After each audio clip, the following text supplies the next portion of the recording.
పరిశుద్ధత అంటే పాపం దగ్గరికి మనం వెళ్ళడం కాదు. పాపమే మన దగ్గరికి వచ్చినప్పుడు ఆ పాపానికి దూరంగా పారిపోవడమే పరిశుద్ధత. ఈ లోకములో, ఈ భూమి మీద వ్యభిచారం చేసే అవకాశం ఉంది, మోసము చేసే అవకాశం ఉంది, దొంగతనాలు చేసే అవకాశం ఉంది. కానీ వాటన్నిటిని విడిచిపెట్టి దూరంగా ఉండటమే, ప్రత్యేకించబడిన వ్యక్తిగా నువ్వు జీవించటమే పరిశుద్ధతని వాక్యం మాట్లాడుతుంది. దేవుని బిడ్డలకు చూడగలిగితే యోసేపు దగ్గరికి పాపం వచ్చింది. ఆ పాపము చేయాలి అన్న ఆలోచన లేని యోసేపు, దేవుని వాగ్దానము కలిగినటువంటి యోసేపు ఆ పాపాన్ని విడిచి దూరంగా పారిపోయి తన పరిశుద్ధతను కాపాడుకున్నాడు. ఈ భూమి మీద అనేక మంది మనల్ని పిలుస్తూనే ఉంటారు.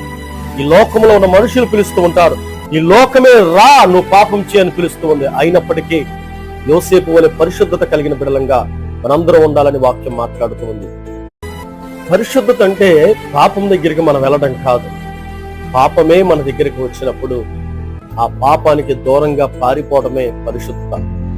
ఈ లోకములో, ఈ భూమి మీద వ్యభిచారం చేసే అవకాశం ఉంది, మోసము చేసే అవకాశం ఉంది, దొంగతనాలు చేసే అవకాశం ఉంది. కానీ వాటన్నిటిని విడిచిపెట్టి దూరంగా ఉండటమే, ప్రత్యేకించబడిన వ్యక్తిగా నువ్వు జీవించటమే పరిశుద్ధతని వాక్యం మాట్లాడుతుంది.